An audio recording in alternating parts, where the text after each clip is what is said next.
those are just some events I want to make sure to share with you in case you hadn't had a chance to know about those and you can make it out for them. When it comes to the county, things that are coming up that some people in the room are involved in, we have a lot of commissions that we have board appointments we're getting ready to start making.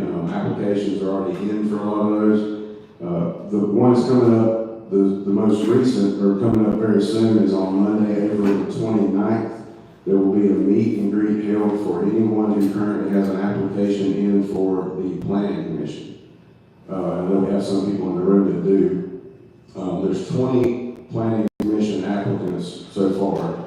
So this is going to be the meet and greet where we get to know them, and then we'll actually have the election process shortly after that. The other commissions, if you are signed up to try to be on any of those, is actually on the 30th is when they'll have those meet and greets for that. If you want more information, I can get that for you.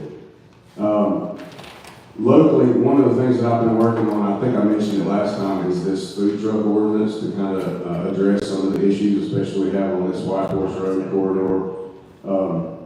And staff has certainly kind of come to a screeching halt on working on this, but I've been trying to encourage them to keep moving, and I've heard everything from after the primaries, we'll look into it more. I don't really know what that means, but I think I do, and I won't say it right now. But really, ultimately, I just want to address the food trucks that really aren't food trucks anymore. They're basically stationary structures that don't have to pay business license fees and stuff like all of our other small businesses do. So we want to address those and make sure they're not a hazard to the communities where people are turning into developments and all. But ultimately just make people be in compliance just like everybody else is trying to make a living in Greenville County.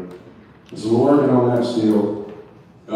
We did get information this past week about an opioid settlement that will benefit Greenville County. $3 million of this federal lawsuit that was won will be coming to Greenville County. And what that will allow us to do is expand our programs we already have, like at the Phoenix Center.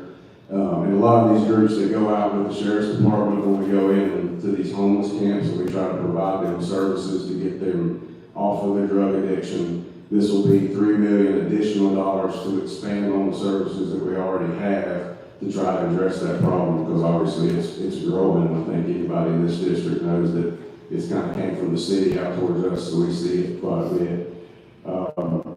We just found out about a lot of that, so as we get more information on exactly where the money is going to go, I'll make sure to share that either in these meetings and social media and anywhere else. And of course, you can call me anytime and I'll feed you on any information that I can. And then the last item of business has been rather slow at the county the last week or so, aside from some crazy things that have went on, but we are not myself being favorably happy about this, but they are moving forward with this penny sales tax referendum. If everybody doesn't know, it just means that it will go on to the ballot in November that you would vote whether you would want this penny sales tax. And so where I currently stand with this, they've appointed the commission. I'm not completely happy with the commission that's been appointed, because most of it feels like it's municipality versus the county, and we are the county, so to me that should be the priority. But they have to come up with a paving list that we then have to approve. So once I see the list, then I will know if it's actually reasonable and it's going to cover the right kind of roads that we need paved, and it's not going to be a bunch of extra spending that's for, frivolous stuff that we don't need. Then I would at that point likely vote to allow it to be put on the ballot for you to vote on. Having said that, I'm not telling people to vote in favor of the penny sales tax, because I myself don't know if I will vote for it. But I wanted to make sure I gave the power to you as much as possible. Anytime I can let you make the ultimate decision, I think that's going to be the best representation of what we want for our district and for the county. So outside of that, I know I sped through all those things, but I wanted to so I can know kind of what's going on in our county from your perspective, or any questions that I can answer, or any items that I need to go back and research and find answers to, and I'll get back to you with that. So if anybody has any questions about anything I mentioned or anything that you've seen going on in the district that you're concerned about, I'd love to hear about it, and then we'll move on and hear from some people tonight. Yes, sir? Bill for Saloon Precinct. When was that party you were talking about? Is that 20? Which party was it? The park. Oh, yeah, I'm sorry. It is on April the 27th. Okay. And it'll be kind of like a farmer's market type of event. It's at the park, and the park in Monterey is beautiful, and they have a brick sidewalk that goes around and shows you a plaque about each different meal that we used to have here in Greenville County, and it tells about it, and people sponsor bricks and things like that. And it's just a good day. There'll be some food trucks, and there's a playground for kids, and just a nice day in the park to spend time together. David Cobb, School Precinct. I'm glad you asked that because I wanted to know that too. My question is on this penny sales type referendum. I understand it. Is it going to be just for road? Because it doesn't sound like it is. What is it, capital, whatever the title is, doesn't sound like it's just for road. It could be parking lots and buildings and garages. It absolutely could, and when they first introduced this, they gave the illusion that we had two options to pick from, but most of the council had already picked this capital sales project option.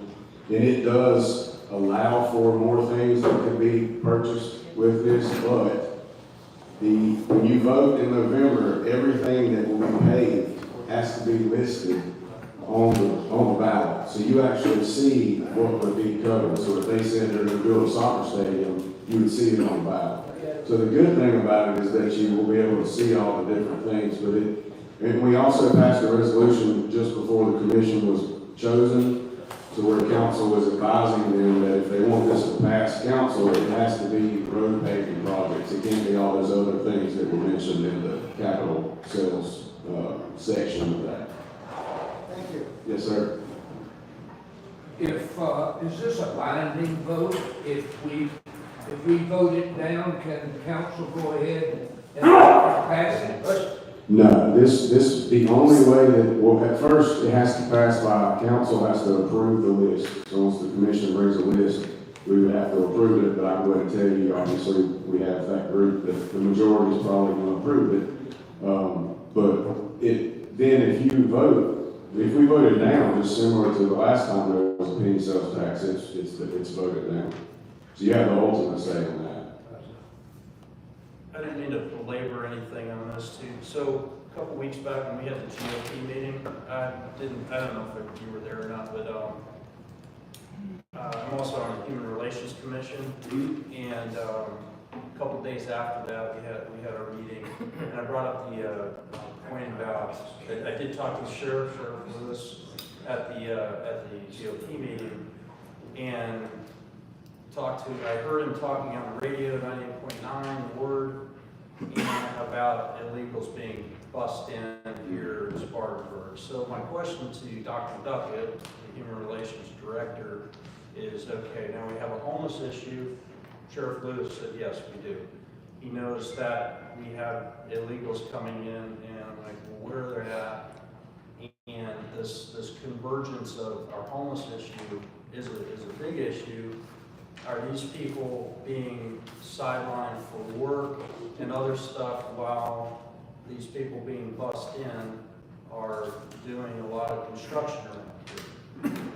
So that brought up a big conversation. I don't know if she's going to bring that forward to the council or something like that. So I'm scratching my head on this. The city's annexing out. They're going to kick out 150 families that are in some low-income housing. So now where are they going to go? That kind of thing. We're dealing with that. The conditions. I'm not completely sure on the specifics of all that. I will mention, we were discussing this earlier. I've had a lot of people ask me if the sheriff has done anything to combat illegal immigrants being dropped off in the county. And I've talked to a lot of people. I talked to Sheriff Lewis about this too.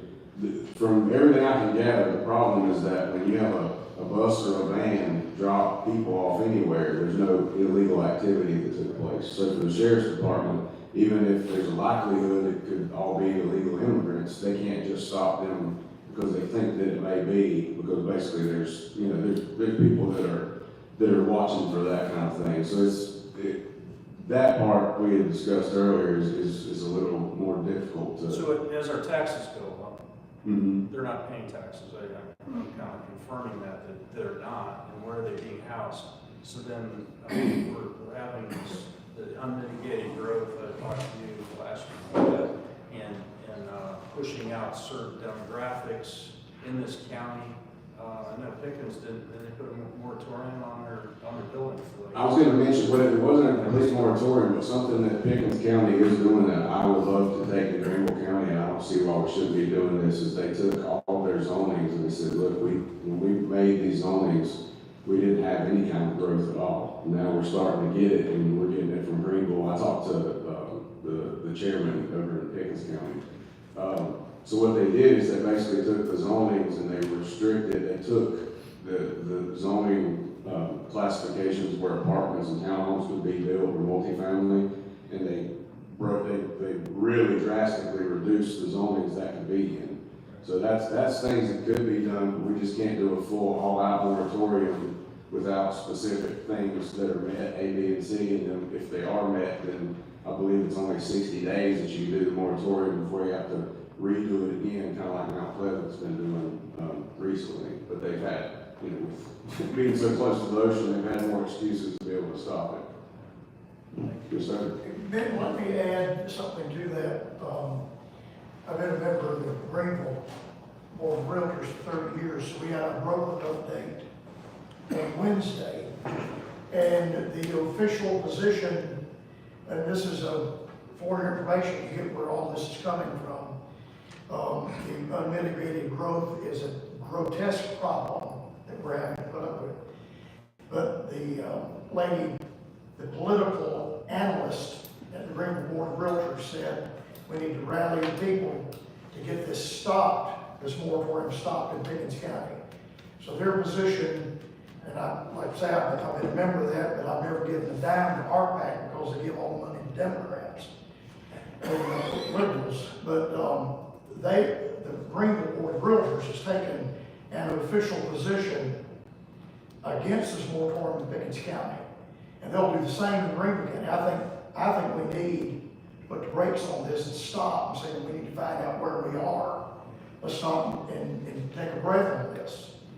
But that's just kind of for your information. I was there Wednesday in that, and their position is develop everything that can be developed. Well, and that's something else that's not been addressed that needs to be, and hopefully, even with current council, but if not, then whoever is replaced, that we have serious conversations about listening to the people before we do the businesses that are just profiting off the people. And that, I know that all the real estate groups will probably be against it, very similar to the way they were against the riparian buffer and some of those things we were doing to try to help with growth and conservation and all those other things. But at the end of the day, it's more what you want than what they want. That's the way you should look at it. Absolutely, absolutely. Yes, sir. Ken Davis, Silver Springs Precinct. So we're talking about the new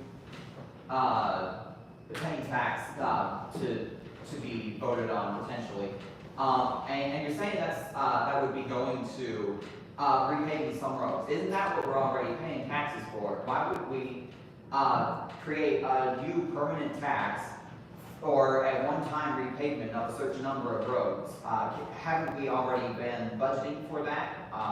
Isn't that already in the county's financial abilities and responsibilities? It is definitely in there, and it is our responsibility. The problem is we're so far behind because of us not fulfilling these responsibilities that it's backlogged. And the other problem is, I'm guilty of this myself, especially before I came on council. I had no idea what was a state road, what was a county road, what was a private road. I just knew if a road was terrible and it tore my tires up or not. There's a lot of people in Greenville County just keep saying, I want to get my roads fixed. Well, the road they're referring to is a state road. Right. And so this is another thing that this penny sales tax goes to. It can address state roads, county roads, any kind of roads. It's not just the county roads. My problem with that, if this does go through, is that there's no guarantee. To me, we've already paid the state. The state's supposed to pay our roads. They have our money. But now we're going to have a penny sales tax to generate even more money to pay for the state road that they should have already paid for. So if anything, there should be a fail-safe to where whenever it is, when that road would have been paid by the state, we're reimbursed since we already paid for it. Now, I mentioned that like 4 times, and every time I do it, they just kind of look up in there like, we don't know how to do that, but it only makes sense that if we've already paid the state for a service and we haven't received it, that money should come back to us. Right. I think something needs to be said here. I don't think we're here to debate the penny sales tax, but when the county tried to do this before, I had them to give me the statistics of what has happened in Charleston, Horry, and other counties where they have put in a penny sales tax.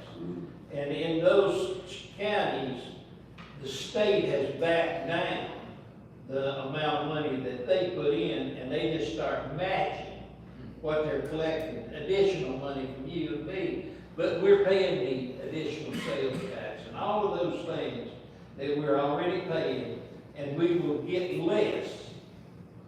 I mean, it's easy to find out. We will get less state money by participating in this sales tax. Which makes no sense to me at all. And But that's the way the state works. right. Because they can't build a road out to the scout plant for $40 million if they don't have us giving everything. Right, yeah.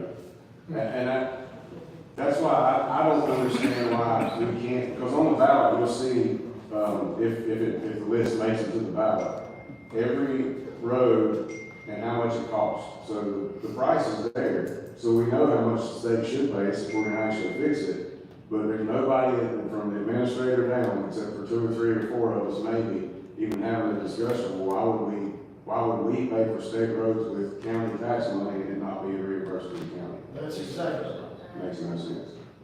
So I'm trying my best to fight it, but at the same time, with it being an issue of getting it onto a ballot and then the citizens deciding, it's one of those tough things for me to where I don't want to just vote no to vote no, and I know how most of you feel about how our tax money is being used, so I'm not too concerned about what the results will be if it's not exactly what it's supposed to be.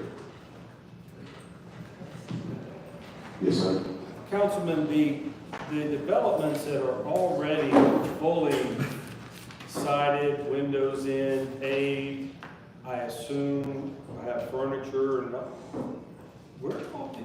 who's going into those? Is it an individual lease situation?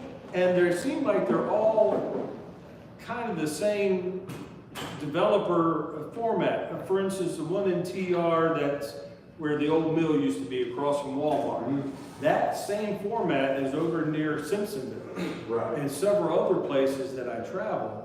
So it seems like it's the same builder. Who's going into those homes? I'm guessing based off what you're saying, it's probably one, because I've seen a lot where, I mean, obviously our land's getting gobbled up by big developers who are then turning around and just renting. And so it may be something where it's more a leasing rental situation, especially if it's already furnished and all too. I'm not sure, but that sounds like that's what it would be. Anybody else have any even if it's a question about something that I need to be aware of that I can look into, that's something I've talked to several people as the weeks go on, just about keeping an eye out for things in the community, because a lot of times we find out about it too late when there's already a lot of craziness around. I like to get ahead of it when I can. Yeah, Greenville County has it's supposed to have like a tree ordinance. For example, when a developer comes in and knocks out 50 acres of woods, and they build their homes, they're supposed to have like a purchase thing where they, if you take down a 2-foot diameter tree, you're supposed to plant back whatever it is, 6 2-inch diameter trees. So there's like this tree trade-off that developers are supposed to be doing, and it's not getting done. Did that ordinance go away, or we just have no enforcement? Or is there something happening? And another thing that happens is sometimes they'll put a bunch of trees in, and they'll all die, and then, nobody ever replaces them, and it just kind of ends up going like that, where you have like this neighborhood, like you have over here across from the Berea Library, where there's maybe 2 trees that are still alive over there. I don't remember how many, but it's just like a barren desert wasteland, and it's right on the Reedy River.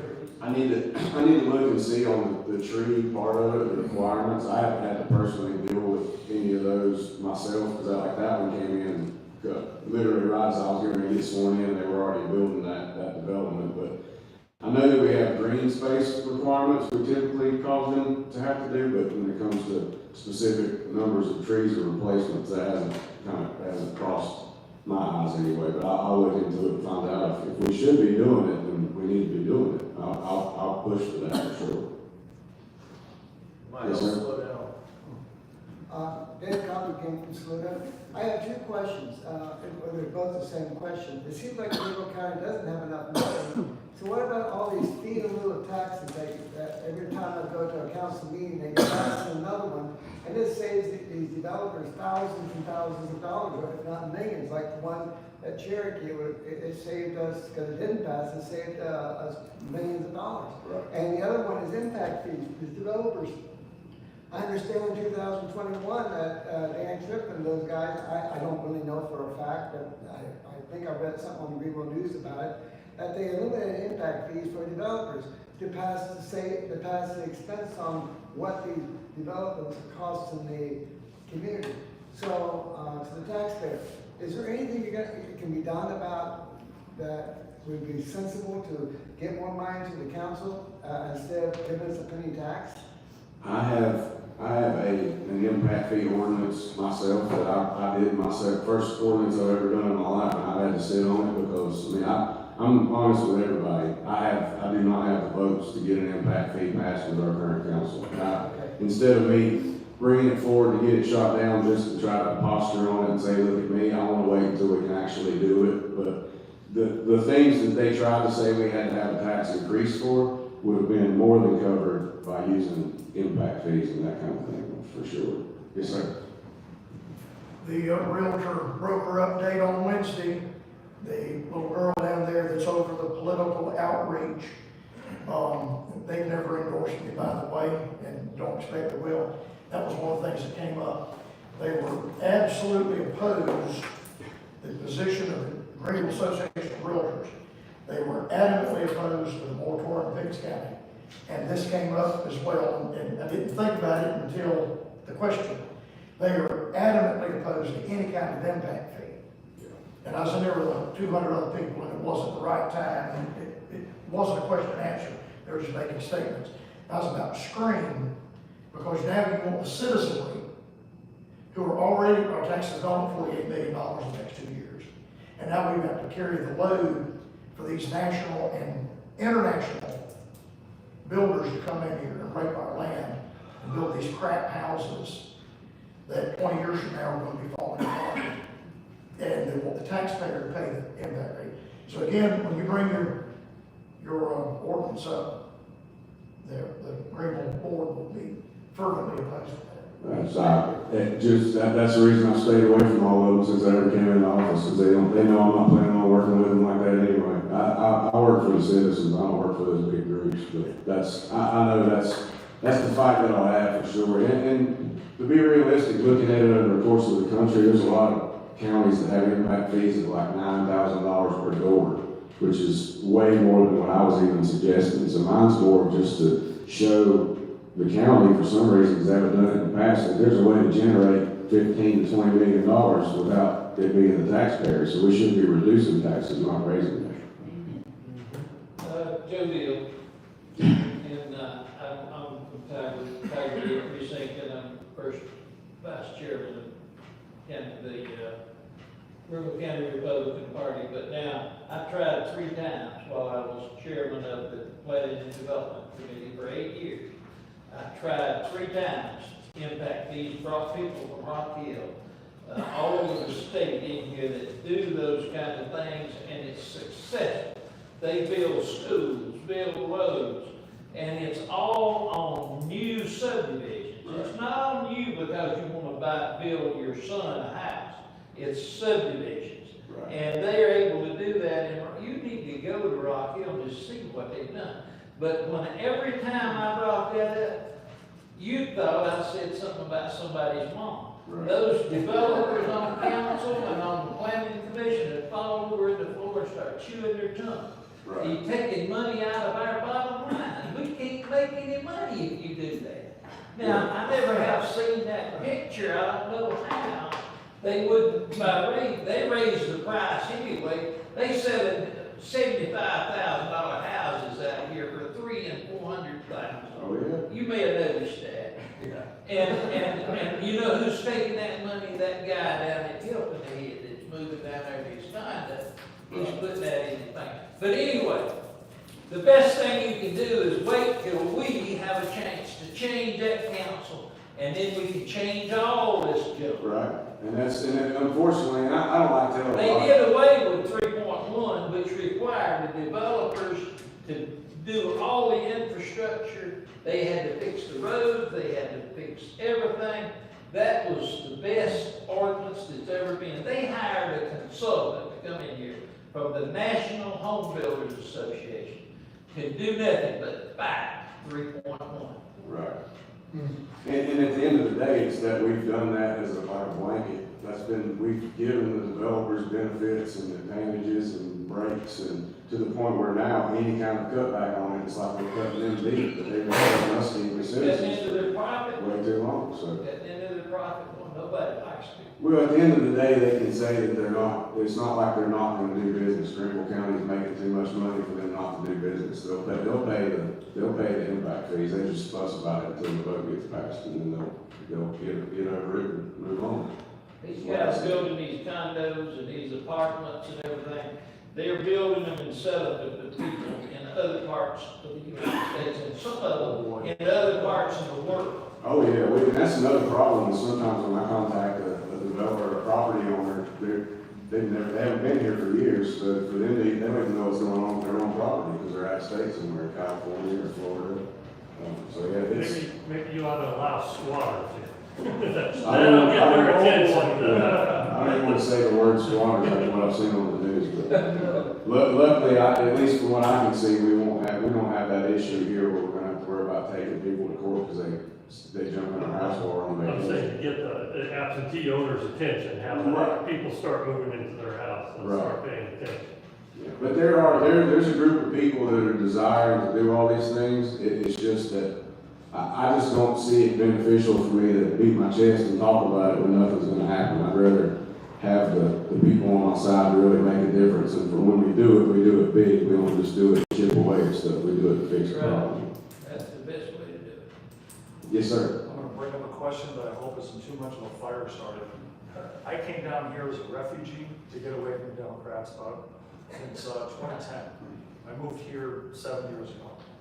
One thing I've seen is with all this buildup of houses and like this, and I've looked around at the kids that grew up in this area, that are from here, they're never gonna live in these houses that are being put up. It's all the replacements that are coming out here. They're not refugees now, they're replacements. What's being done to increase the scholastic standards so that the kids that are graduating from these schools can get a better education, go to college, and get jobs that they can buy these condos and these homes that are going up? Because right now, you're being replaced. Right. Well, instead of it being a firestorm question, it's like divine intervention, because I've been trying, because especially in District 19, we have a fairly large low income where there's an African American section of our district that's very low income, Hispanic. People that want to do good, a lot of them don't know how. So there's a bank, I think it's Greenville Federal Credit Union, they never expanded. I think there's one close to Bob Jones. I met with them 2 days ago about them expanding over to Berea. They want to actually look at putting one of their banks in the Berea High School, putting a bank in Berea, but also another building that will teach financial literacy and offer free courses to the community. So anything like that, to me, that can actually empower people with knowledge and wisdom and the ability to go out and get a job and to make a living is the best way, to me, to get them in a place where they can live in those homes. Instead of just leaving it up to the school system alone. Sometimes that doesn't work because a lot of their parents don't even encourage them to stay in school, so they fall out. But if they can find these programs and get back into it, we can try to get them back on the right path. But it is an issue because in West Greenville, when I moved to Greenville, I lived on that part of town, downtown, and I know what it looked like then, and I know what it looks like now. And there's a lot of people who lived there before that don't live there anymore because they're basically priced out of their homes, and that's why we've seen the homelessness increase, and people can't afford to live anymore because the prices are too high. What are they doing to increase apprenticeship programs for specific skills? Whether it be machining, carpentry, electrical, plumbing, is there anything being offered in the local schools? Or are there any schools that are being created that are handling things like this for specifically those schools? A trade high school? Yes. We desperately need to focus on trade schools. I think, Greenville Tech obviously can have those But I mean, opportunities. in a high school, is there one for a high school? Entering, where's it? We got It's in four. District 19. Yeah, it's right close to my house. We have the Entry Learning Center. Let's do it. We do have programs, but we don't have enough. With as many people as Greenville County has, we need the Entry type school as well as what Greenville Tech can help provide, where you can get partial credit towards college while you're in high school, something. There should be a way, like when we were growing up, we had wood shop and we had auto body shop, and we learned those things in high school. We don't learn that anymore. Because as I see it, the people with the skills necessary to keep this place running technologically are being imported. Yeah, well, and that's when, speaking of philos, I know we're probably getting close on time on how we are there, but my biggest problem on top of how many philos we've been giving out in general is when they promise 500 jobs, but 400 jobs are people that are coming with them when they come here. That doesn't really do it for me. It needs to be 500 Greenville County citizens who lived here prior to that company signing this agreement jobs. To me, that's the big difference, but it's hard to tell, and sometimes they'll promise that and never do it on the back end. That's a good way to tell me I'm done talking. One more question, we got 5 minutes. Yes, sir. You need to say one thing right there, that 3 of that members of that committee are part of the group that's bringing businesses in here to get to those. Right, as far as Chairman, vice GADC, chairman, right. I mean, you got 3 of those people that are part of it. The people that are bringing that in. Yeah, and that's again, The that's GADC, Greenville Area Development Corporation. Right. And I even asked him, I said, because I don't know a lot of this stuff, so I had to research it and learn it. And in every county and every state that I saw, the economic development arm of the county, like what they had, usually had a cutoff point, or at least had if we reach this number of jobs, if we reach this number of investment, we don't need anything. And so I asked him, I said, well, shouldn't we have a point where we stop for, period, this particular budget cycle? And they're just like, no, we can't stop. Like where everybody else is. Maybe that's the problem. We're not stopping at some point. Give them 20 years. Right. And then they'll leave like 5 industries. Right, and that's the problem. If it's 20 years when they leave, then we're stuck with what unfortunately happened with our mill towns, and now we're trying to come back from all that. Yeah. Businesses leaving. So they- Well, I know we got other people to hear from tonight, but thank you for letting me share what's going on in the district. And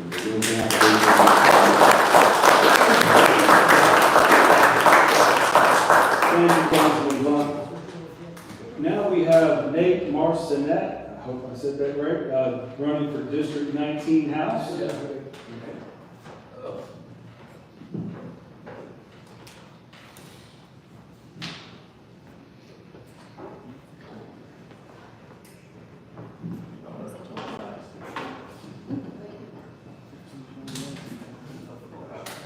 feel like Ricky Bobby in Talladega Nights when that first race and he gave him the mic and he's like, hold fast. I'm gonna put this in.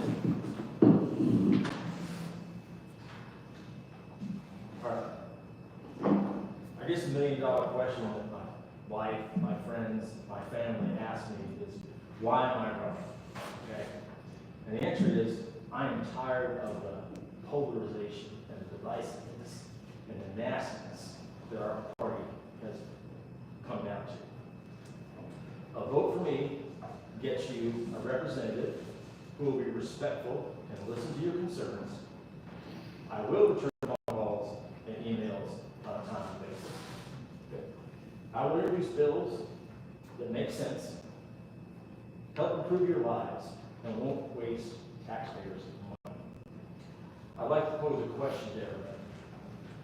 How many people, by show of hands in this room, are farmers or draw your main income source from farming?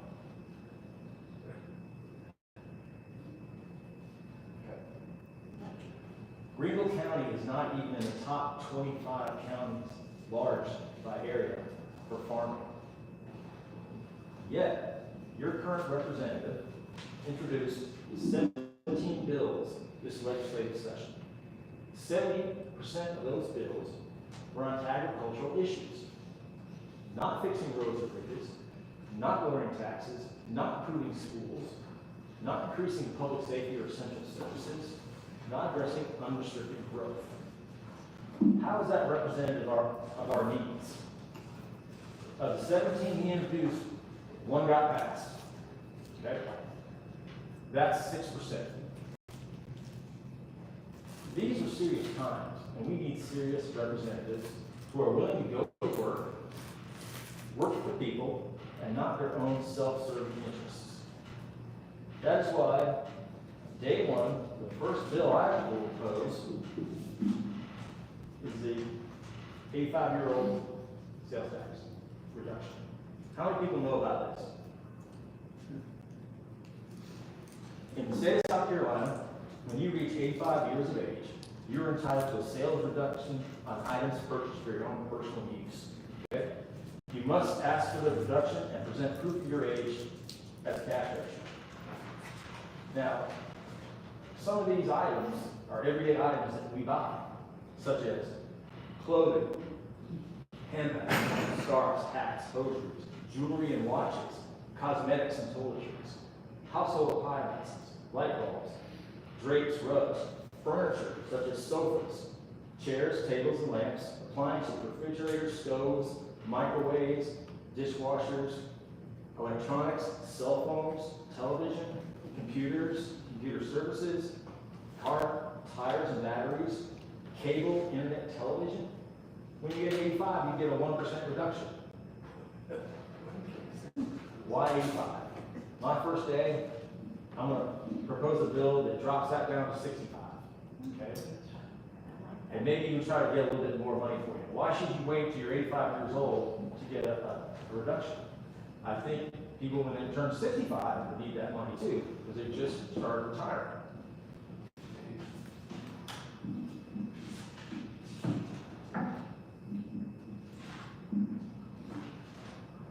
I want to point out something that happened a couple weeks ago. It was a GOP meeting at the Hilton. Mr. Faulkner and Sheriff Lewis said their piece. I think you went first, sir? I did. Yes, sir. He said, why is he the best guy for this job? Afterwards, he came down. Sheriff Lewis walked by him. They stopped and talked, shook hands, and then Sheriff Lewis got up and said, why he's the man for the job. Okay? What happened after that was kind of embarrassing. We had representatives get up there, not talk about the issues, but immediately started attacking each other personally. We can't have that. I remember a quote by the late Senator Barry Goldwater. We can disagree without being disagreeable. Okay? So on June 11th, vote for me, send me to Columbia so I go to work. Now, my wife and I moved to the San Souci area in 2017. We fell in love. We had found our place. I had 100-foot oaks and pines in my backyard. We had whistle pigs. You know what those are? Goats, groundhogs. Whistle pigs. Raccoons, possums, chipmunks, squirrels, mice, owls. We got 2 red-tailed hawks. I can be downtown Greenville in 10 minutes. It's going to take me another 15 to find a parking space. Hendersonville is 25 minutes. Asheville's 45. And I can have my toes in the sand in Folly Beach in 3 hours. God made a little slice of heaven when he created the upstate. Sure did. And I want to represent you. Please send me to Columbia on June 11th.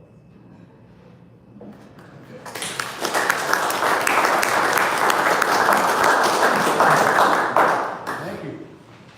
Any questions for Mr. Day? Why don't you just eliminate the income tax for senior citizens like 75 and above? You started something now. Well, we got to start somewhere. Let's start for that. Well, 65 are still working. I get the logic that they want to collect income tax for people my age that still have jobs. And there's very, very few of us that are above 70 that are working. Bills are being drafted and sent through.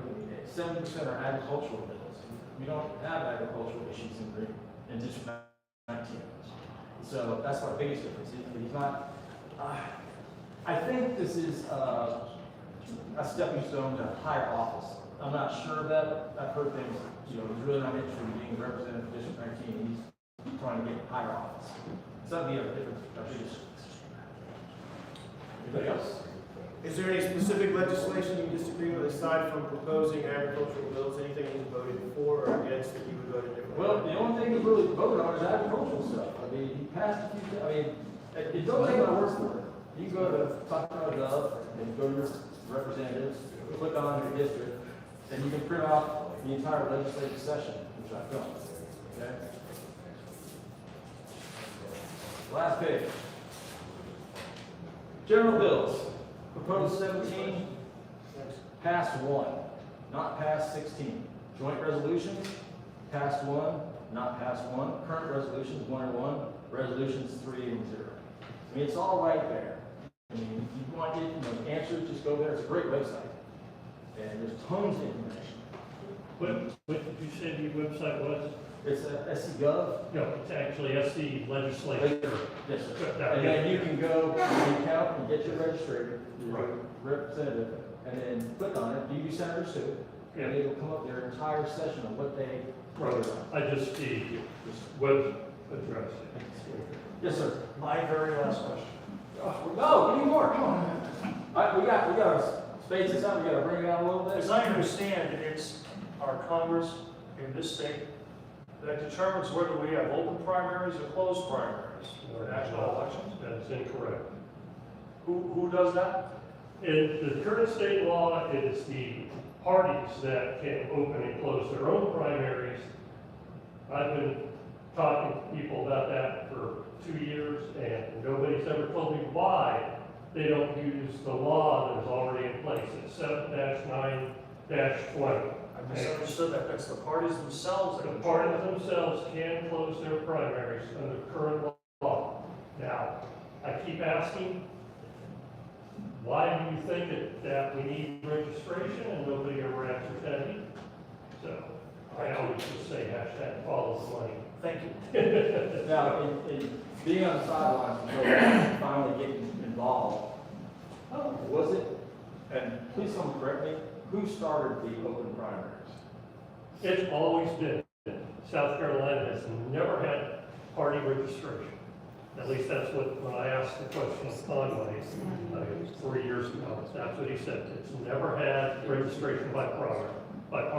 In the 1990s, the parties were running their own primaries and paying for them and finding volunteers for them. At some point in time, that changed. And that brings up another question. How are citizens supposed to get direct answers from the state when they, first of all, don't know where to go to, get transferred? I'm sorry, you are number 17 in the queue. Please stay online, and the next available operator will get back to you. Yeah. You can't. We got to have more transparency. We need more communication. We need a direct path to our legislatures and be able to talk to them and tell them our issues and concerns.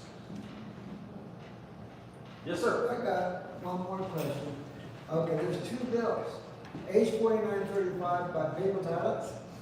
I mean, I don't know where that stands now, but how do you feel about that, going to paper ballots? Because it really, I believe we should go to paper ballots. And the other one you addressed is H 4927, the health smart bill that Patrick Hayden did vote for. And I think that's a terrible bill.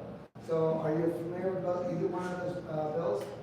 Okay, so on the paper ballots bill, are we talking like situations where we had the presidential election and we had the hanging chads down in Florida? No, we're actually going to 1 day paper ballots. 1 day? 1 day paper ballot voting. You might not be familiar with the bill, so I'll give you a little credit on that. But look into it, because we do have some real significant problems with our elections, and that needs to be addressed.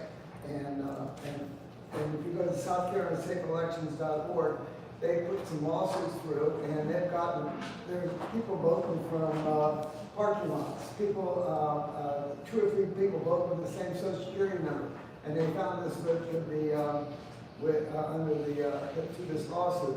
We have some real problems with our elections, and that needs to be addressed in H 4935, which Ron Harris, I'm with Ron Harris, he's one of the representatives. I think he's one of the big pushers for that bill. But I think, I don't know where it is right now, and I think if it doesn't get through by this May deadline, I really would like to see it come through again next election cycle. And that health care bill, giving all the power to one man that can't be fired except by the Secretary of State, and you can go ahead and demand the police or the National Guard to come and arrest you and take you to a quarantine camp. Doesn't sound like a bill that I would be, it sounds terrible. Did we learn anything in the last couple of years? I'd be against that. Yeah. I don't think that you should have a bureaucrat, unelected bureaucrat, have the power over what to decide for you and your body. Forcing you to take a vaccine. So if it passes, Joe, see if you can readdress it to get it going. But Patrick hadn't voted for that. We He did. did vote Yes, for he it. did. Wow. He did vote for it. Yeah, he voted for that. So, Yes. That's so pretty see, shocking. that's one thing that I'm very That's upset not with. his gonna have a problem. He did vote for Okay. that. Well, you didn't either read it or you're here. I don't know which. I don't know that. But yeah, I mean, you get back to, so when you talk about, the police and the National Guard to support that, you gotta remember, the police and National Guard are our brothers, our sisters, our fathers, our uncles. So, to put them in a position to enforce the law, I mean, I truly hope that they don't. And in which case, what are they gonna do then? Send UN troops in here to support this law? I mean, you're gonna have little blue helmets down on Falls Bridge? No, I don't want that at all. So I'm against that. Okay, thank you. Thank you for your. Thank you very much. Date for 19. Gallery. If you have any other questions for him, you can definitely talk to him afterwards. Right now, we're moving on to Mr. Mike Fortner, running for the Sheriff's Office in Greenville County. Thank you, Mr. Mike.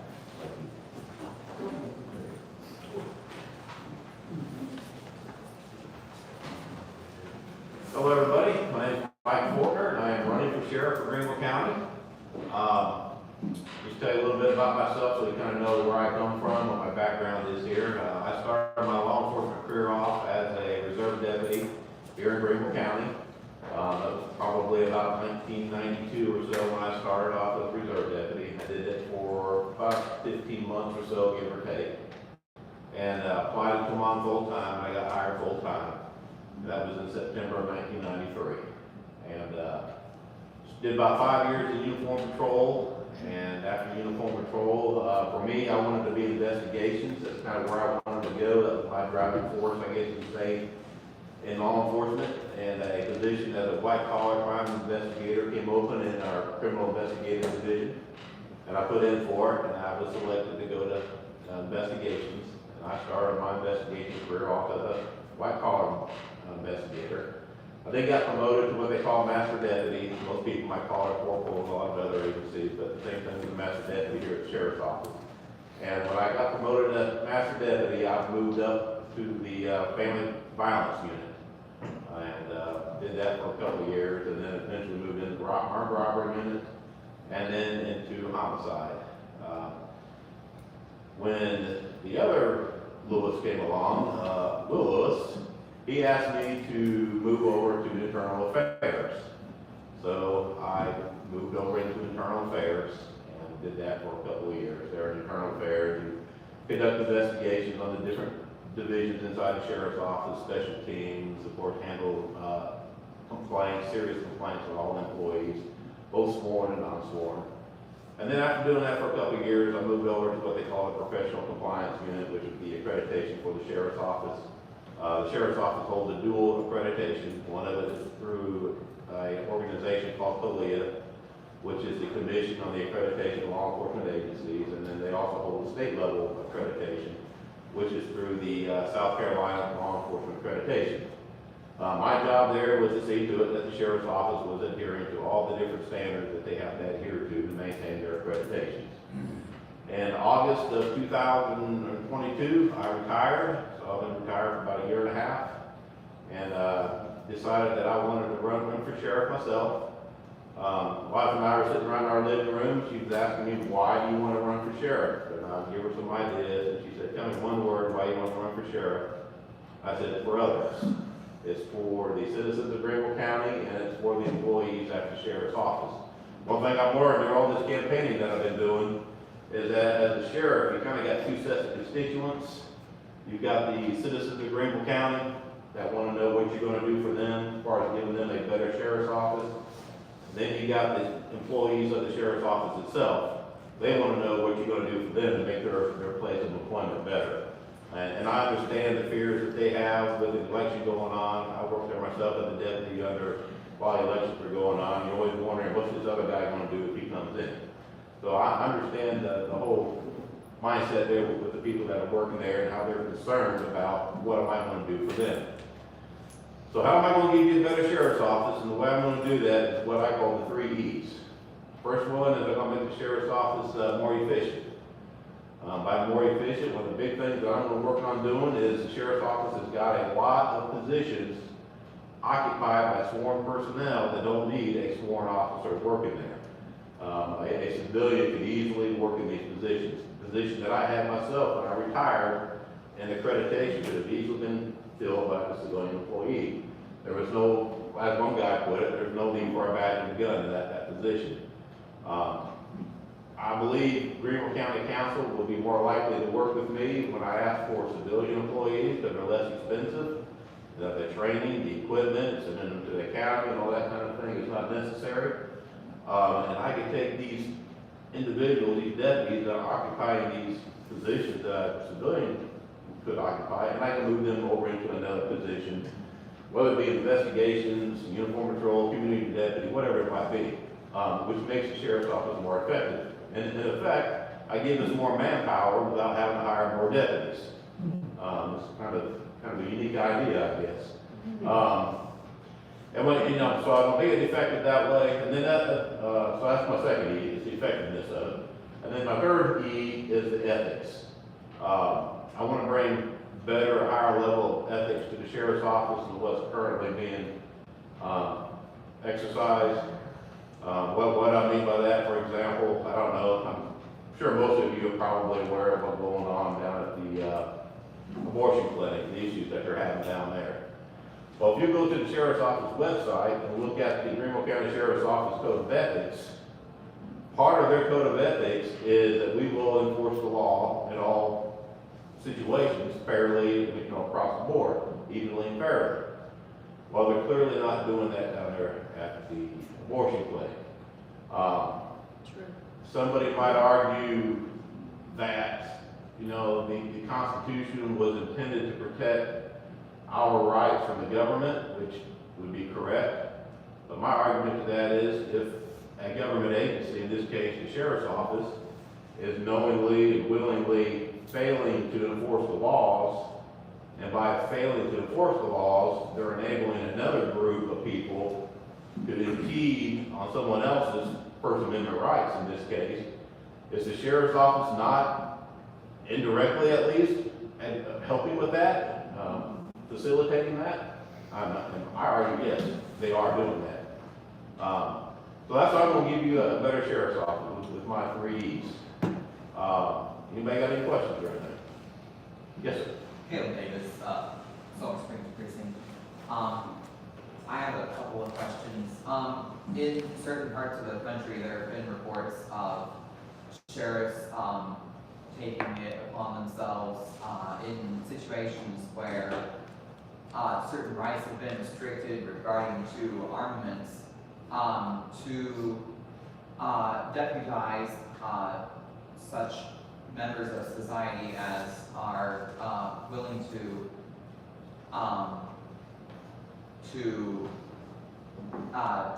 take and a special deputy of the sheriff's office, in order to retain their ability to arm themselves.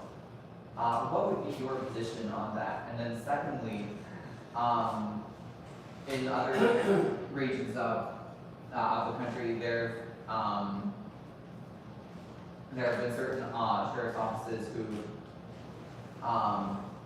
who do what they can to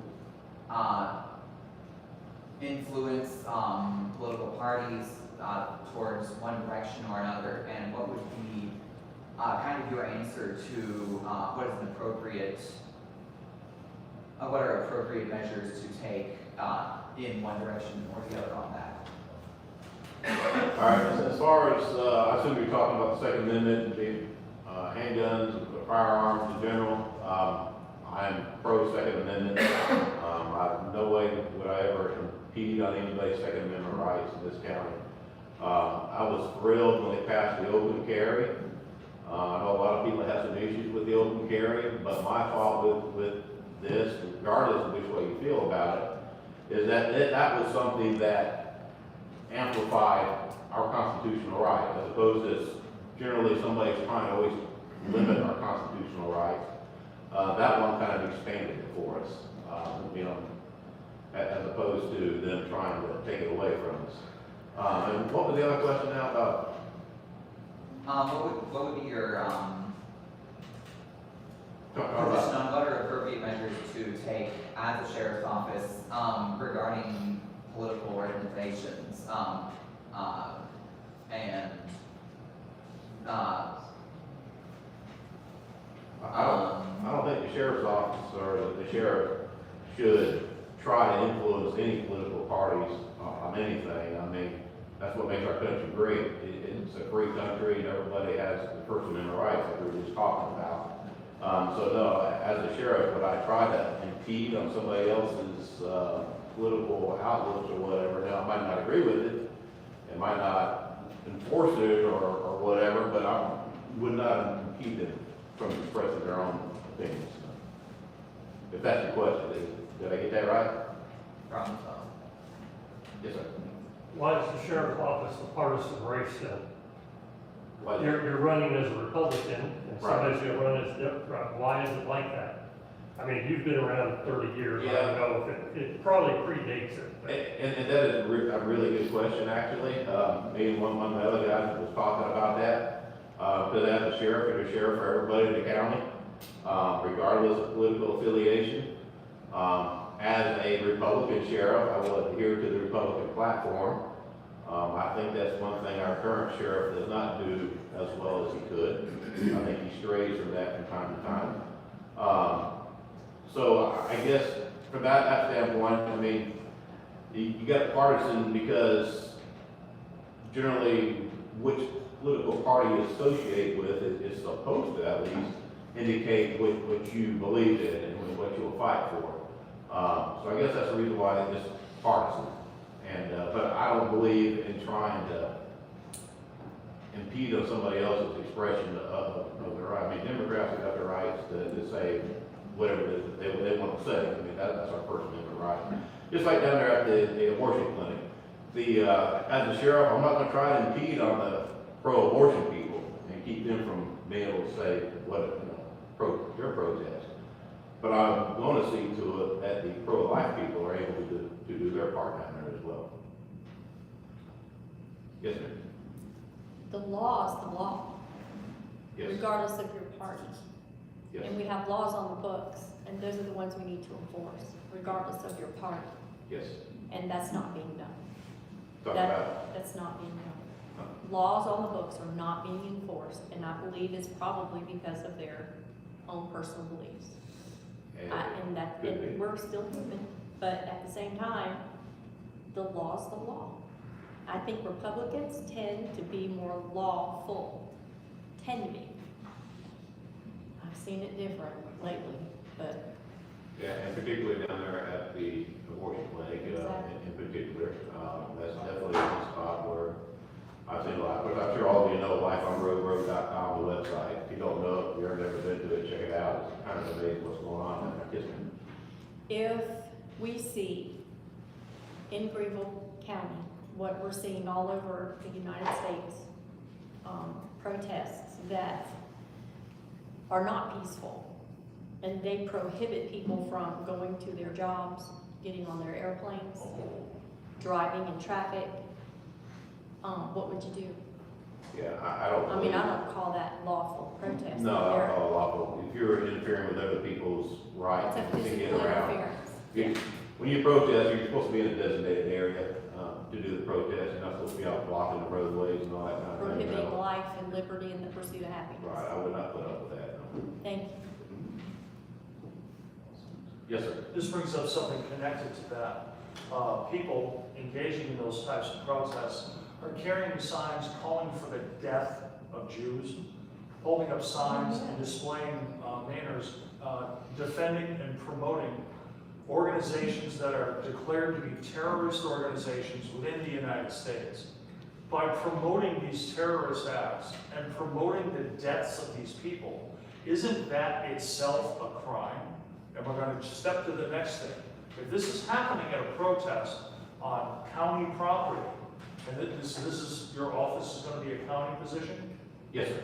Okay, so if this is happening on county property, where I'm holding up a sign that says, we should kill all the Jews, what would your response be? Because to me, obviously, that is a crime in itself. For me to hold up a sign to say, let's kill somebody who doesn't have the same skin color as me. Mm-hmm. Let's kill them. And this is what's going on in other cities. What's your response as sheriff? Well, I don't agree with that type of mentality, saying that. Holding the sign in and of itself is not necessarily against the law, it's not illegal. Could that individual be arrested for anything? No, I don't believe so. You don't believe that's breach of peace? I don't, not in that case, no, sir. In instigating the shouting, the shouting, the pushing, the shoving, throwing things? Pushing and shoving and throwing things is different than just holding up a sign and saying something. Yeah, all that kind of stuff you're talking about there would be illegal. That would be assault, battery, or whatever the case may be. But just simply holding a sign that says some type of a disturbing message would not be against the law. Yes, Bill for Salute Precinct. I was a master deputy in Virginia and talked to you at the GOP meeting. Is there what's your idea of a civil disturbance unit in this county? So I would not make a prediction, but I would make no mistake that Antifa and Black Lives Matter is going to resurrect their ugly head in November, depending on what side this election goes on. So is the county right now, you have retired from the sheriff's office, is the county prepared for any kind of either major disasters or civil disturbance like that? You were talking, the hateful anti-Semitism against that. That's not in itself. That is freedom of speech until they start throwing rocks and sticks. And I've been involved in that with the Black Lives Matter protesters in Virginia when all this stuff was going on. But what's your idea on the civil disturbance unit and how we can quell that kind of stuff fast? The sheriff's office does have what they call a field force team. They don't call it a riot team anymore. That's not soft and gentle. They call it a field force team. So they do have one. They do train periodically. In addition to that, they use special teams like the SWAT team and stuff to supplement the field force team. So yes, they do have training and personnel in place for that. Yes, sir. If, for some reason, at the federal level, the Second Amendment was abolished, and it was sent down to the states to collect all guns, and the states sent that to the county sheriffs, what's your response? I'm not collecting guns. Second Amendment is the Second Amendment. I've actually joined the Constitutional Sheriffs and Police Officers Association. I'm a member of that now. So yeah, I'm pro-Constitution all the way, particularly the Second Amendment. No, I'm not going to tell my deputies to go collect guns. It's not going to happen.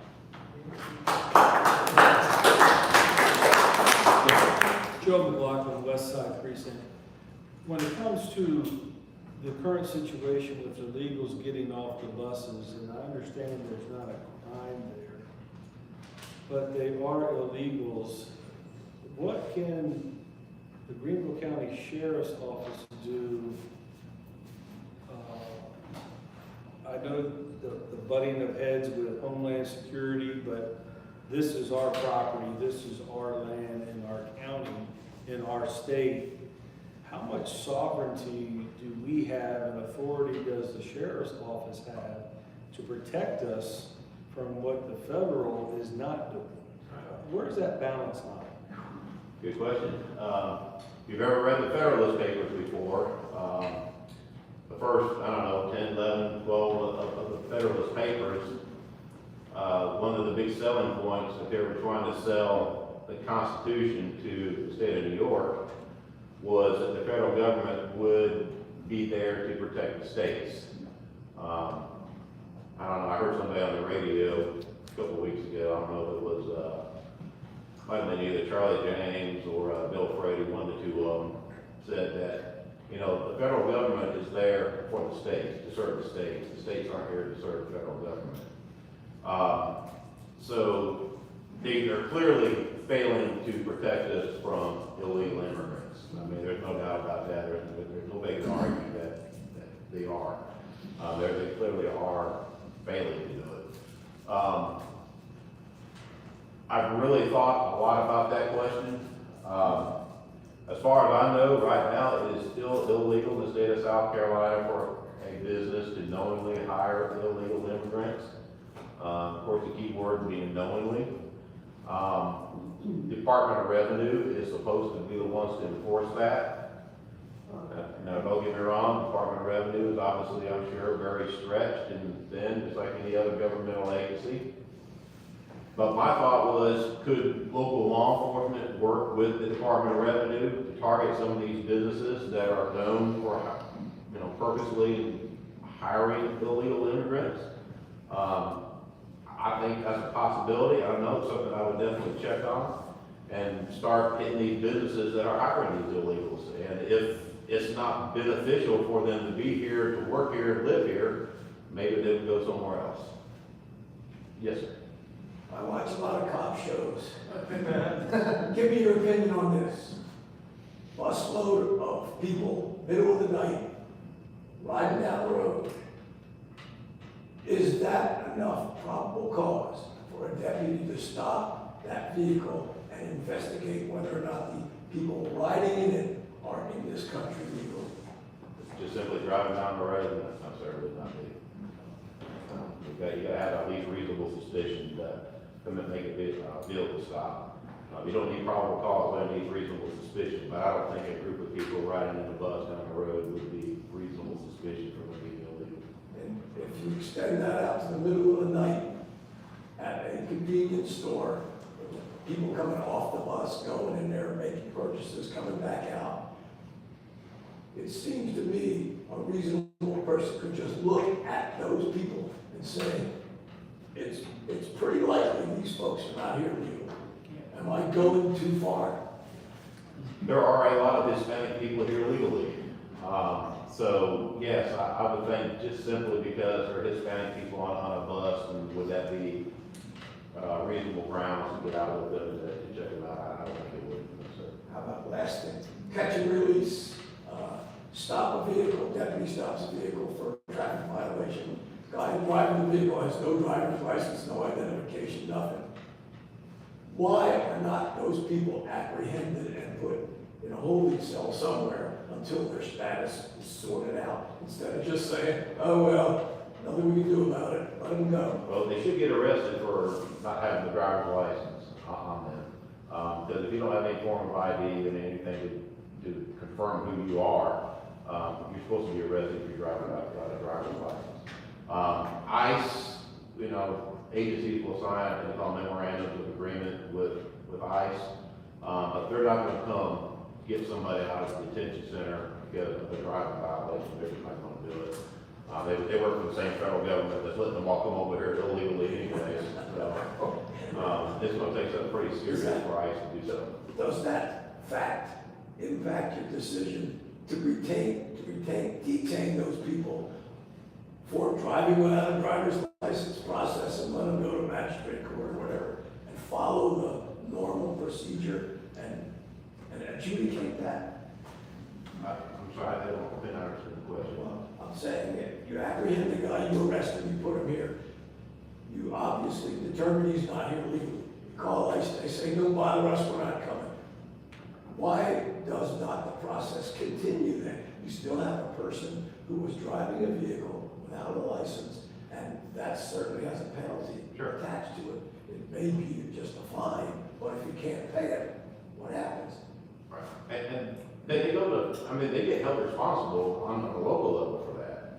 But they gotta pay their bond, they gotta pay their fines or whatever. Of course, if they don't, and you never really know for sure who they are, because they don't have any ID, I mean, who knows how many warrants are out there for Hispanic individuals that are here illegally, they got bad names on them, and bad birthdays and all that kind of stuff. Appreciate it. Yes, sir. The end of what I'm gonna say now, you must have heard. I handle gospel tracts downtown, and had so many Spanish speakers. I'm back in college to learn the language.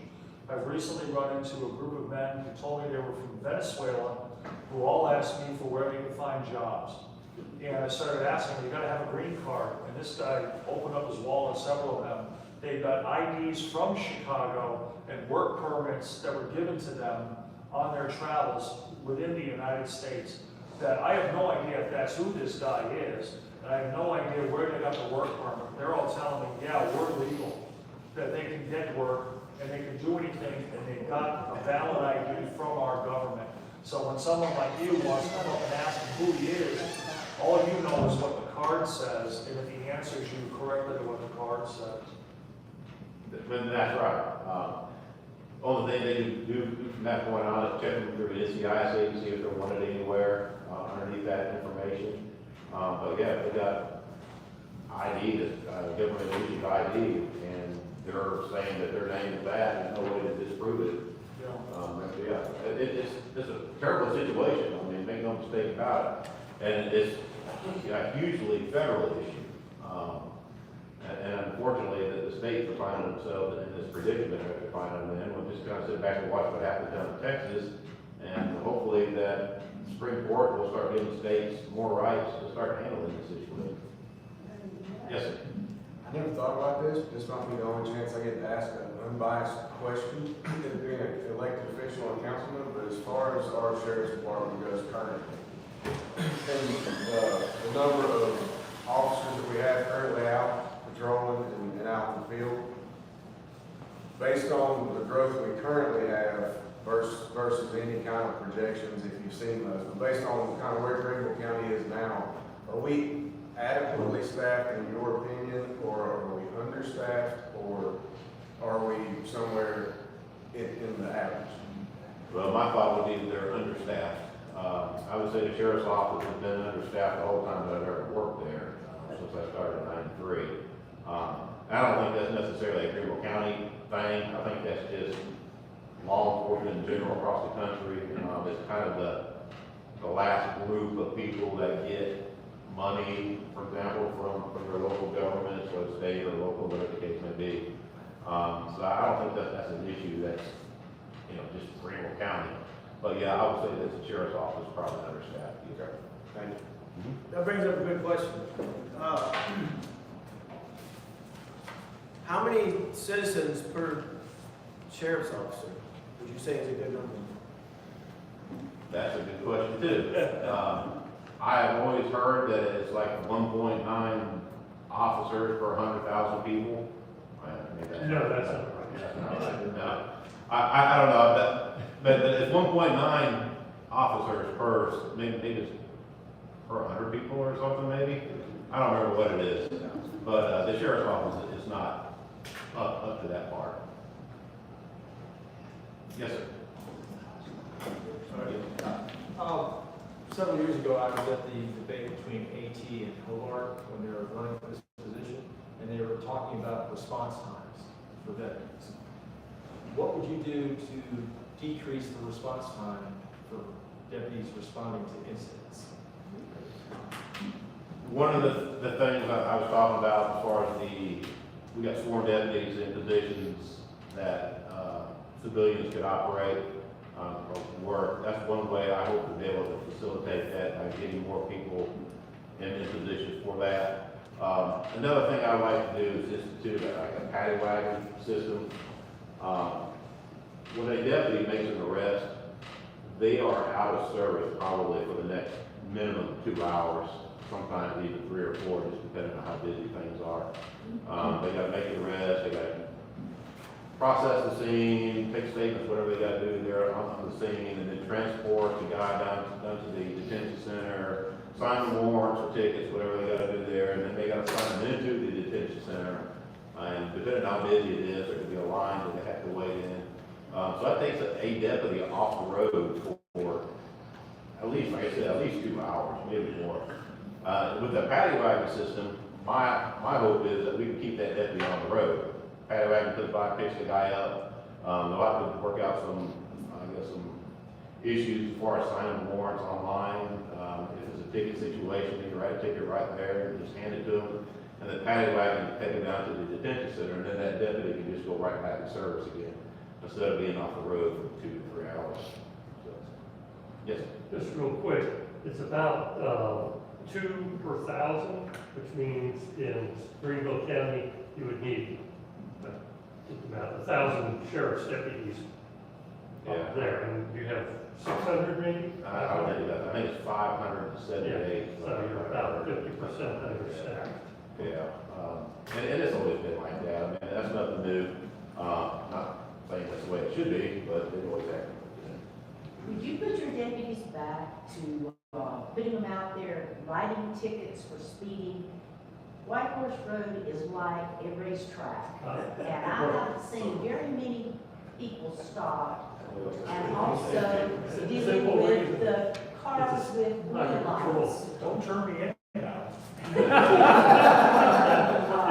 Is that not illegal for people to have lights on their cars that are blue? Technically, yes. You talk about the blue, like kind of their headlights and stuff Yes. like that, yes. Technically, that is illegal. So But not why- supposed to be any kind of blue light. So why are they not being written tickets? I can't answer that question. I don't know. I'm not there. What?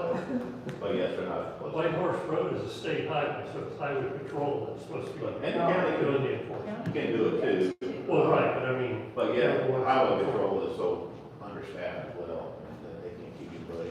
Mr. Portman, thank you. Thank you. This has been a great meeting, folks, great meeting. Okay, Dr. Van Carver is running for District 6, which is right next door to us, but I wanted you to be able to hear his. You're in District 6 right now. Yeah. This is Senate District 6. Welcome to Senate District 6. Copy that. It's right next door to us. But when He I was right. put in my SCGOP, I'm not, I've got somebody else. This is District 6. Okay. All right. Just have, Where's your house? It's where Dwight Loftus is retiring from. That's correct. copy that. Okay. Stand correct. Thank you. Thank you. I'm Ben Harper, I'm a lifelong Greenville native. Greenville County is the only place I have ever lived. And I had intended to run for county council again, and a strange series of events caused me to be running for the state senate. And I think I see the hand of providence of God in this. I had no intention to go into Columbia, but I have my sights set on that. I'm a lifelong Republican, and I think conservative.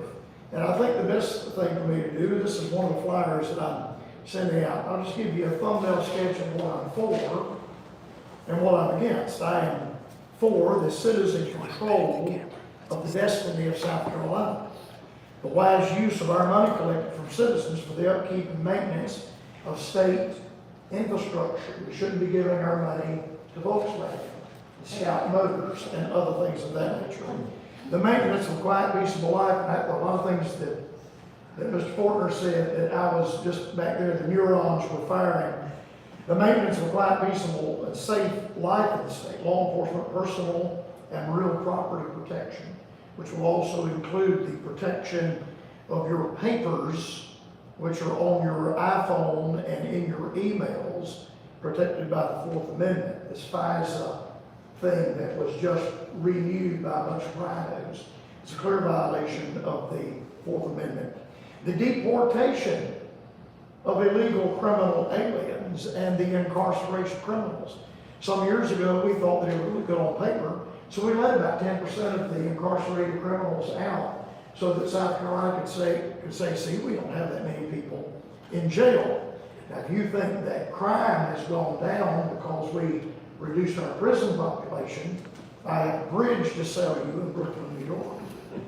And I oppose in that line giving driver's license to illegal aliens, because on a state level, if an illegal alien gets a South Carolina driver's license, Conway Valencia has to register them to vote under Barack Obama's motor voter law.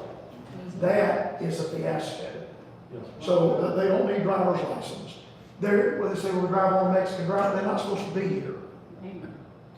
But if we give them South Carolina driver's license, now we've opened up a whole different can of worms on a state level because of the motor voter law.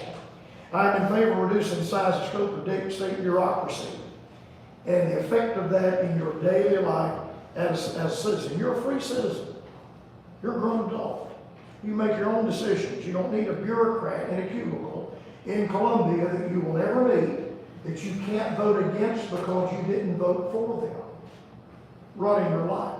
The other day I was watching the Senate committee meeting on health affairs.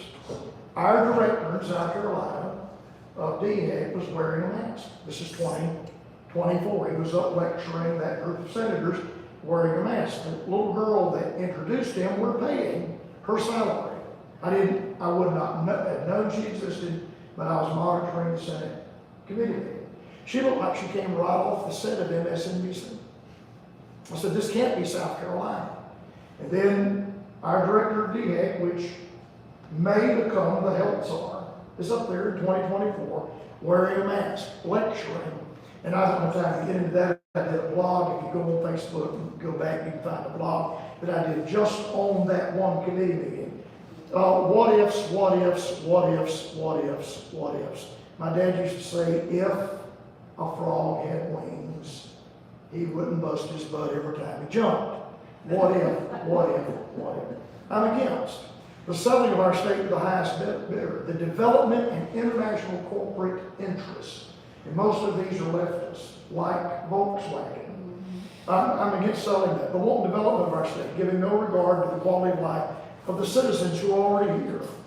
3, the moral decay, and I've gotten some pushback on social media from this.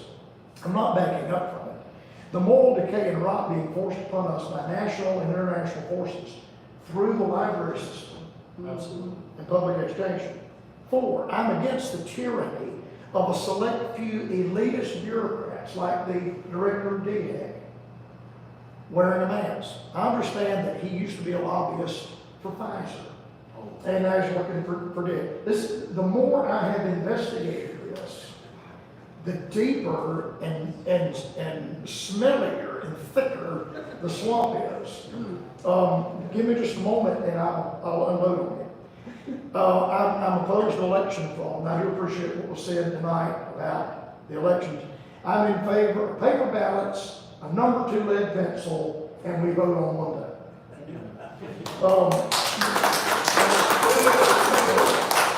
I don't trust a machine. When I go and push buttons on a machine and it says vote, and I vote, now where did that go? Right. But if I fill it out on number 2 lead pencil, I can give this to you, and it has my handwritten notes on it. You can have it. And I can give this to you. You can have it. 20 years from now, you can still have it. The implementation of the United Nations Agenda 2030 and 2040. Benton, like the Greenville County Council, is fighting the UN Agenda 2030. UN Agenda 2030 and 2040 is here. The other day I was watching another committee meeting, Senate committee meeting on energy. And they had 3 experts there. My grandfather never had confidence in experts. And my dad used to say an expert is a little squirt away from home. You put a $50 hat on a $10 head and send him somewhere else and he becomes an expert. An old preacher told me one time you put a $50 hat on a $10 head and you still have a $10 head. So I was watching this and they had 3 experts on there and they were selling solar panels to the state of South Carolina. And one of them, I mean, he was just up in the senator's face. You need to do this. This is what you've got to do. And I wrote the notes. I have the notes in here. I'm not going to read them. I have the notes in there from this committee meeting. And he said that we are going to phase out coal to the extent possible. That's UN Agenda 2030. UN Agenda 2040 starts phasing out natural gas. I want to ask the question, they say we need zero, we'll go carbon zero. What does that look like? I mean, when did photosynthesis stop happening? That's right. And I have heard not one senator ask those questions. No carbon, everything green dies. Nobody down there is asking that question. The implementation of the UN Agenda 2030, 2040, it's right here in South Carolina. The implementation of cultural Marxism, which is in ESG, DEI, transgenderism, Right. gender confusion, all of that is cultural Marxism on society. They're pushing now, they won't turn this loose, they want a hate crimes bill passed in the state of South Carolina, and we need a hate crimes bill. Now that's a one-way street. Name for me a crime that is not rooted in hate. You've been reading my emails. All crime is hate. And then, and this bugs me, elected officials' resentment of their constituents. I put my cell phone number on all my flyers. You want to call me, call here. My opponent puts his 803 Columbia number on his flyers. I don't view you as fools. I view you as people I need. If you will let me, you can always reach me. And I talked to Joe about this, and Joe knows me intimately. I guess Joe and I have probably ridden 40,000 miles together in an automobile. He knows as much about it as my wife does. But I know you know me too, Joel, and I love you. I talked to Benton about this. How powerful would it be? By the way, Benton and I have the same name. My name is Larry Benton Carper. His name is Benton Blunt. That's why they call me Ben. Benton. Ben. So you need to vote for both Bens in this. But I talked to Benton. How powerful would it be for a county councilman in this district, the same district I'm senator from, to have a working, close relationship? Regularly, we're on the phone, conversing back and forth on a regular basis. And I would like to put together, and I don't know if another senator in the state of South Carolina does this, but I have now a small nucleus of fellows I call RKIs, reasonably knowledgeable individuals. I'm burned out on experts. Experts are dumb as a box. But I'm looking at RKIs, I'm looking at people that are reasonably knowledgeable about things in general, things. And I'd like to put together maybe 100 RKIs in Senate District 6. This goes all the way over to Greer, down to Wade Hampton. I'm in the Wade Hampton precinct, goes down to Wade Hampton, and then over into Taylor's. And find 100 people, and we could get together. We'd have Benton, we'd have all the representatives, county councilmen in Senate District 6. It would be a Senate District 6 commodity. We'd have the House members that were willing to come, all of them would be willing to come. County council members, and I'd be there, and we'll all sit down and eat a meal. I can't feed you, but buy you home food. And then we would discuss, I would discuss, hey, this is what they're pushing at us in Columbia, this is what's coming down the pike. I talked to a gentleman over at Paris Mountain that is involved with the South Carolina Policy Group, a very conservative think tank. And he said, our problem is the Senate is so tightly controlled by Peter and Alexander and a few others, that we can't find out, they're already developing the agenda for 2025. And he said, we can't find out what it is. And so we send our people to Columbia, and you find out at the first meeting of the Senate what the agenda is, and everybody's back on their heels because it's all kept in a secret. Some of the things that come out of the Senate, and these have been discussed, so I will not belabor that. Health czar, right here we go. I'm opposed to that. The man who's running against me for this is Mr. Jason Elliott, who's a member of the South Carolina House of Representatives. He voted for H 4927 to give us a health czar. I'm absolutely opposed to that. I watched the debate the other day in the South Carolina House as a part of H 5100, which is our new budget. Y'all ought to feel good you're buying gummy bears. Your tax money's buying gummy bears. I need to do a video and get a video of gummy bears and go out here on 25. I wish I could get a state trooper to do that. That'd make a cool video. And while traffic's going by, the state trooper walk up with his campaign hat turned down, and I'm gonna pour a bag of gummy bears in the pothole. Wow. I watched the debate. The Freedom Caucus was trying to say, why are we buying gummy bears? Where is that in the Constitution?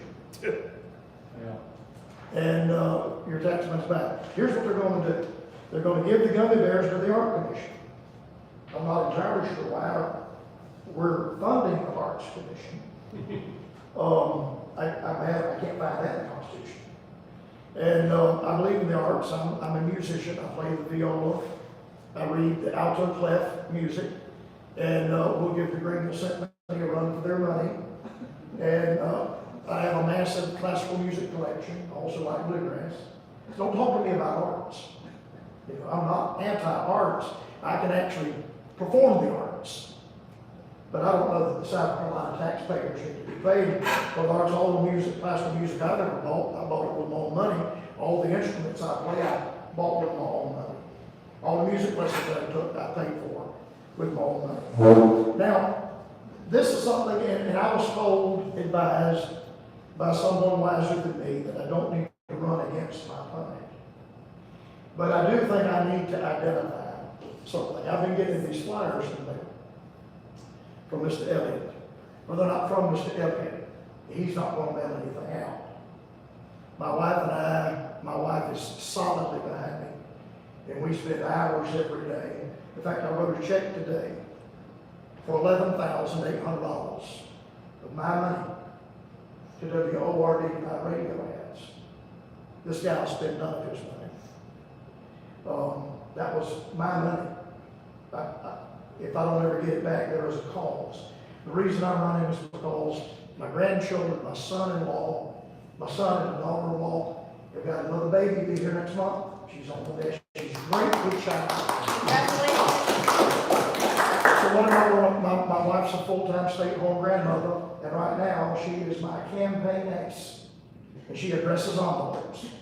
And then we sit there after supper at night. That's what we'll be doing tonight at 11 o'clock. We sit there after supper, and I fold up my mailers and a flyer, and I put it in an envelope that my wife had addressed, and I put a first-class stamp on it, and I mail that out to people in the district. And I've had people call me on the phone and respond. Anyway, this is about school choice, and that is by the Americans for Prosperity. That's the Nikki Haley money group. Now this bothered me, and my secretary called Senator Cash, and he has not called me or called back. But this came in the mail this week, and this ad was paid for by the South Carolina Senate Republican Caucus. But this is an open seat. Jason Elliott is not an incumbent. Neither am I. Neither is Dan Nichols. It's an open seat because Dwight Loftus is retiring. So why is the South Carolina Republican Caucus spending money on this, on an open seat, when there are three of us running? So my secretary called, and Senator Cash, I don't know if he'll call her back or not, I hope he does. They used to go to church together. And ask why are you supporting him when Dr. Carper is running, and also a dentist over here is running? I think I know exactly what it is. And much of it is right here on the scorecard. This is the voting record of these men in the House and in the Senate. I think I must be over the target because they're circling the wagons. Mr. Elliott's voting record is 17%. Carl Allen's voting record is 17%. He's a Democrat. There are 10 Democrats in the House of Representatives with a better voting record than Mr. Elliott. What group put that out? This is the UPI, United Patriots Alliance. But you can also go on the South Carolina Policy Council. And a man is the chairman of that, is in Senate District 6. And his scorecard's a little different, but it's still unfavorable. And on major votes. And he's one of us. He is in our district over here on Paris now. Yes. Why do you think people who are elected to be there to vote on our behalf don't? Why are they missing in action? What causes that? Okay. On Monday, this gentleman over here on Paris Map was in office. And he said that he regularly attends the House. They concentrate on the House of Representatives. But he said, we want to get behind you and get you in the Senate. There is no Freedom Caucus in the Senate. The most conservative member of the South Carolina Senate is Mr. Corbin. And according to this scale, his voting record is 86%. He's the most conservative member there. The second most conservative is Senator Cash from Anderson. His is 50%. These votes are scaled in relation to the Constitution. Is the vote in relation? How does it align itself with the Constitution?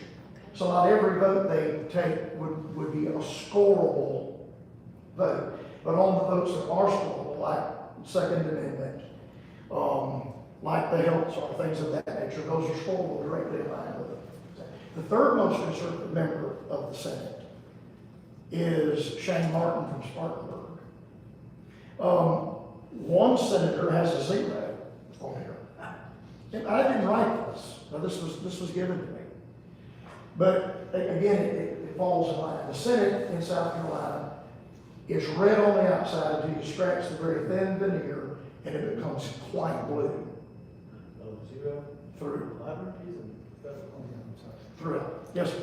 Dr. Carper, Dr. Grant, I love the coalition mindset you're thinking about with real people and their knowledge.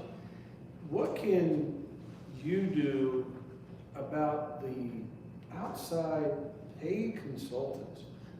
Are they voted on to be paid? Are they just, where is this money that? All right, this is what I was going to say. Authorizing that? The gentleman that was in office on Monday said that I regularly go to the House and sit in the gallery and I watch the voting. And of course, his group is one block from the Capitol, the South Carolina Policy Research Group. And he said, I can look around in the gallery and see the lobbyists. He called one man's name. I said, I don't know him. That name sounds familiar. It's not an unfamiliar name. He called his name and he said that he is a big-time lobbyist with Prisma and other, mega money interests in Greenville. And he said they are there in the gallery watching the voting. It's almost like, watching the gladiators fight. It's a three-legged stool, and it has become a very perverse three-legged stool in Columbia. You have the agencies, and the agencies run the state. DHEC, Department of Natural Resources, the agencies run the state. And then you have the lobbyist over here, and then you have the elected official over here. And the elected official is the only person that is able to represent the constituent. You can't vote the agencies out because you need to vote them in. The agencies continually get bigger and bigger and bigger. So the agencies expand. Now, Ronald Reagan said that an agency is created, and then from that moment forward, its only purpose in life is to self-perpetuate. It's like the TSA. Their purpose in life is just to self-perpetuate and to expand. So you have the agencies wanting to expand. But one thing that has stunned me, that I've been shocked, is the sheer volume of legislation. It's like a 14-inch sewer pipe that is filled to capacity. Where did all these bills come from?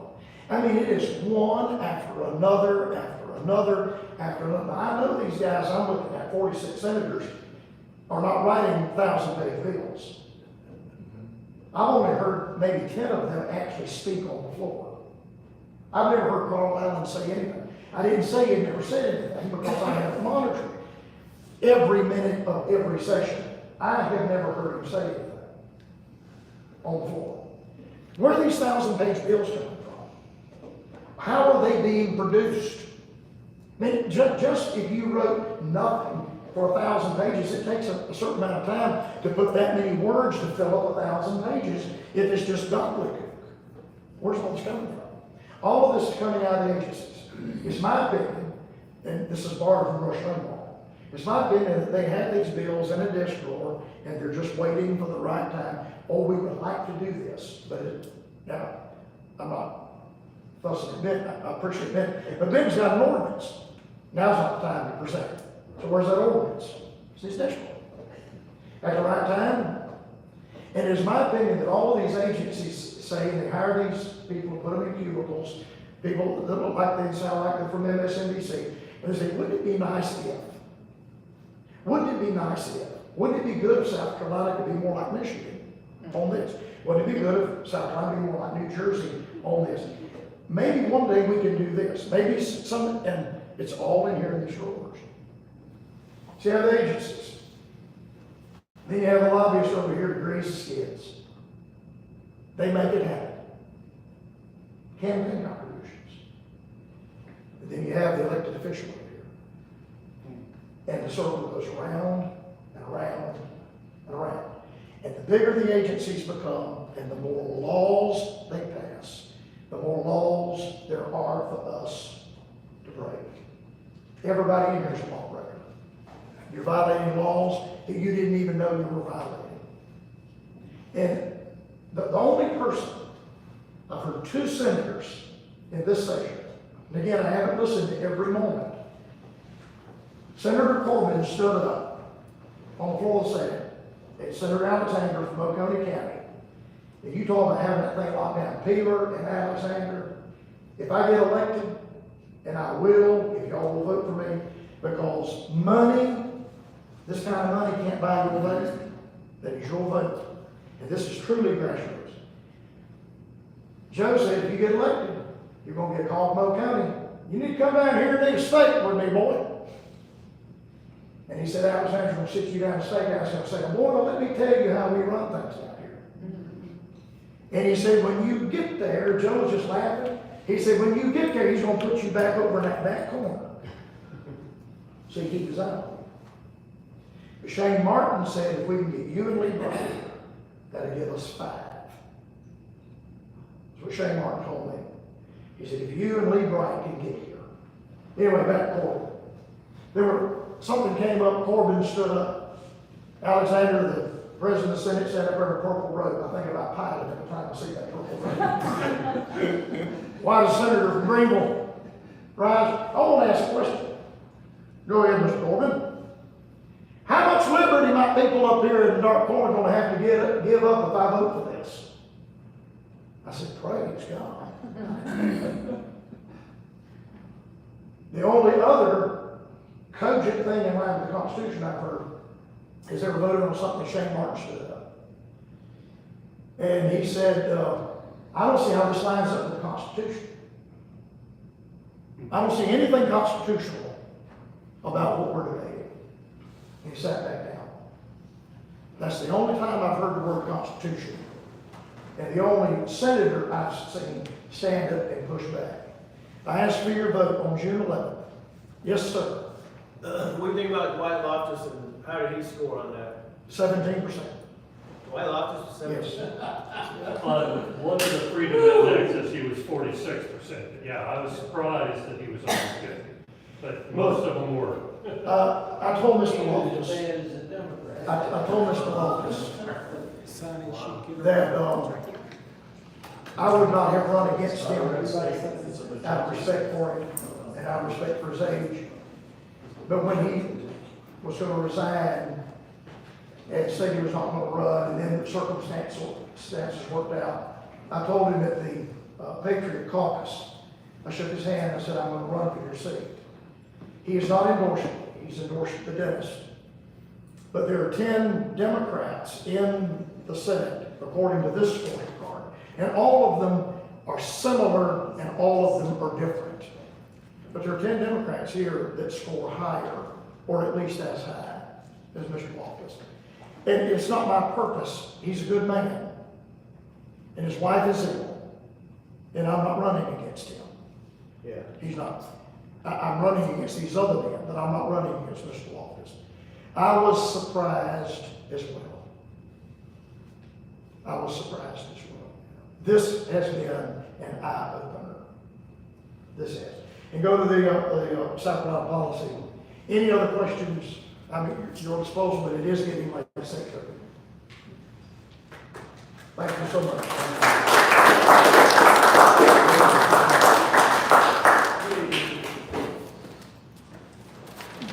Folks, this has been a fantastic meeting, and I really appreciate what you have contributed. One piece of business has to be done.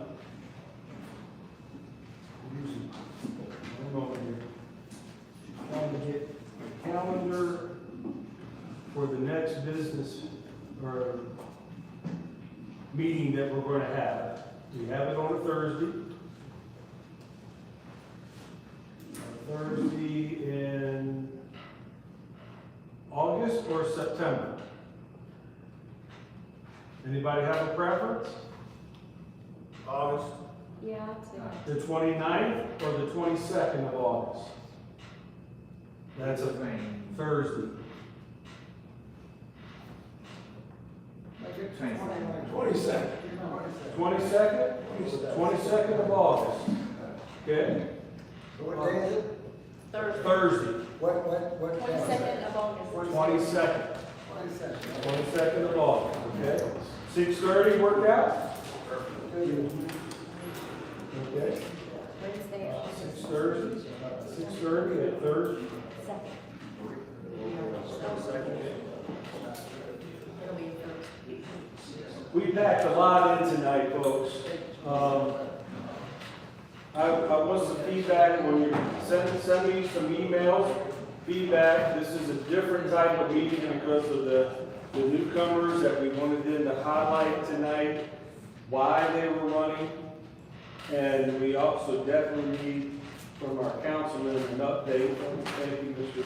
Blunt. He'll come up here and do a closing prayer. Yes, sir. Can I ask a question before you close? Yes, sir.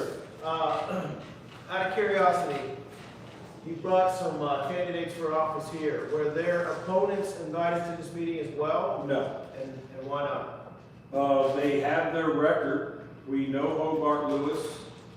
We know Patrick Hayden. We know, well, Dwight Loftus is retiring, right? We wanted to hear the newbies tonight. Gotcha, okay. That, yes, sir. So, and yes, so we wanted to, and it's always good to get an update. And I love the fact that what we heard tonight, if God and all these hard-working people get Ben Carver elected, that we have tag team event that way, so. Yes. 2 corrections on the agenda. Yes. The primary is the 11th, not the 7th. Copy. And the early voting begins May 28th at 5 locations around the county. May 28th is early voting. All right, Ron, help me with that other correction. Not the primary is the 11th of June. June 11th. We were testing it. Keep us on our toes. Awesome. Awesome.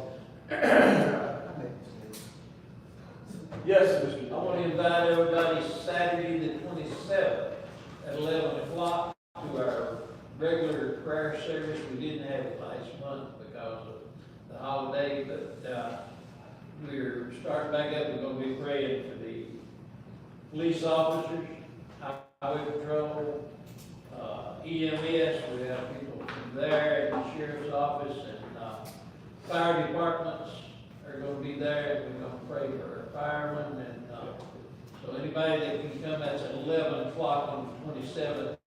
It's the church right beside of the LFJ, right there. Greenville Alliance. Greenville Alliance Church. So everybody come, we usually are there till the Holy Spirit tells us to go home, and at 11 o'clock we start. You gonna send out a flyer, email, you gonna? Yeah, Okay. I need to get Yvonne to see that. Okay, all right. Awesome. And also, I've been told today that there's gonna be a press conference tomorrow at 4 o'clock at County Square, because there's citizens that are upset and have filed suits and things against county council members who don't live, they represent their own city and county council members on council who do not live in their districts. Not me. You would think, you don't think any of those guys that would raise their taxes and do all that stuff would do anything dishonest. They live in North Carolina. Could be. Just wondering what good is going That's at 4 o'clock, if anybody's interested. Folks, thank you for coming out tonight. Hope you've got a lot of good information here, and we're gonna have our councilman end us in prayer to get us home safely tonight. Let's pray. Dear Lord, thank you for another beautiful Lord's Day in Greenville County. I know that we all probably would do things a little different if it was only up to us, but that's why I do appreciate and thankful for the opportunity we have as Greenville County citizens to debate, to have conversation, and to try to figure out the best pathway forward for not only us, but ultimately the entire world. So I appreciate the opportunities that we have like this to get together. Pray that you be with us as we leave this place. Keep us safe going back to our respective homes till we can meet together again in fellowship. In Christ's name we pray. Amen. Thank you, folks. Please make sure you sign in, and I need that clipboard. Good to see you. Very much.